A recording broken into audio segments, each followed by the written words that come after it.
சமையல் ப்ளஸ் காமெடின்னு சிம்பிளான கான்செப்டாக இருந்தாலும் ஃபர்ஸ்ட் டைம் ஒரு வித்தியாசமான கான்செப்ட்னே சொல்லலாம் குக் வித் கோமாளி நிகழ்ச்சி. இப்போ குக் வித் கோமாளி நிகழ்ச்சி 7வது சீசன் தொடங்கி வெற்றிகரமாக ஒளிபரப்பாகிட்டு இருக்கு. அது மட்டும் இல்லாமல் சமீபத்தில் குக் வித் கோமாளி 7வது சீசன் படப்பிடிப்பில் ஒரு பரபரப்பான சம்பவமும் நடந்திருக்கான். அதாவது கானா வினோத், புகழ், மாகாபா ஆனந்த் 3 பேரும் சேர்ந்து வாட்டர்மெலான் ஸ்டாரான திவாகரை மோசமாக நடத்தியிருக்காங்க. அதே மாதிரி மாகாபா ஆனந்த் குடிச்சிட்டு வந்து ஒரு ராடால தன்னை தாக்குனதாகவும் அதனால தனக்கு ரத்த காயம் ஏற்பட்டதாகவும் புகழுக்கு என்னோட வளர்ச்சி பார்த்து பொறாம இதனால செட்டில் என்னை மோசமா நடத்துறாங்க. நான் குக் வித் கோமாளி படப்பிடிப்பு செட் பக்கத்துல உள்ள போலீஸ் நிலையத்துல மாகாபா ஆனந்த், புகழ், கானா வினோத் மேலெல்லாம் புகார் கொடுத்திருக்கிறதா திவாகர் ஒரு வீடியோவை வெளியிட்டிருக்காரு. இந்த செய்தி எந்த அளவுக்கு உண்மைன்னு தெரியல. இந்த வீடியோ பிடிச்சிருந்தா லைக் பண்ணி சப்ஸ்கிரைப் பண்ணிக்கோங்க.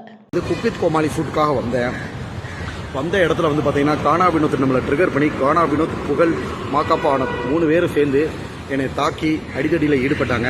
அது மட்டும் இல்லாமல் மாகாப்பா வந்து பார்த்தீங்கன்னா மாகாப்பா ஆனந்த் என்னும் நபர் குடிபோதையில் இரும்பு ராடால் என் காலில் அடித்து ரத்த காயமாயிருக்கு. இதன் காரணமாக இவிபி ஃபிலிம் சிட்டி பக்கத்தில் உள்ள போலீஸ் ஸ்டேஷன் நஸ்ரத் போலீஸ் ஸ்டேஷனில் வந்து பார்த்தீங்கன்னா T6 நஸ்ரத் போலீஸ் ஸ்டேஷனில் நான் கம்ப்ளைண்ட் கொடுத்துருக்கேன். ஓகேங்களா. குக் வித் கோமாளி வந்த உடனே புகழுக்கு வந்து பொறாமையாயிடுச்சு. காலையிலேருந்தே கொஞ்சம் முறைச்சிக்கிட்டே தான் இருந்தா. அப்படி கானா வினோத் சொல்லவே தேவையில்ல, நல்லா தெரிஞ்சுக்காங்க. கானா வினோத் ஒரு நல்ல நபரே கிடையாது. ஓகேங்களா. தேவையில்லாமல் எல்லாரையும் ட்ரிகர் பண்ணி சண்டை போட்டு அவங்கள கெட்டவராங்கிறது அவங்களோட வேலை. என்னத்தை பற்றி குடும்பத்தை பற்றி ரொம்ப தரைக்கிறவாங்க. அந்த வார்த்தையை சொல்கிறதுக்கே அசிங்கமாக இருக்குது. என்னை பற்றி திட்டலாம், என்னை பற்றி தோல் பண்ணலாம், என்னை பற்றியும் என் குடும்பத்தை பற்றியும் ரொம்ப அசிங்கமாக கானா வினோத் பேசினாரு. அதுக்கு நான் திருப்பி கானா வினோத்தை எதிர்த்து கேட்டதுக்கு புகழும் கானா வினோத்தையும் சேர்ந்து என்னை அடிச்சு, ஓகேங்களா. புகழ் கூட வந்து பார்த்தீங்கன்னா ஒரு கூடவே ஒரு ஆள் வச்சிருக்காரு. ஸோ அவங்க எல்லாரும் சேர்ந்து என்னை தாக்குனாங்க.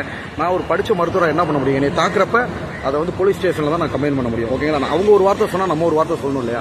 அது போக வந்து பார்த்தீங்கன்னா மாகாப்பா எப்பயுமே ஷூட்டிங்கில் வந்து மது போதையும் தான் இருப்பார்.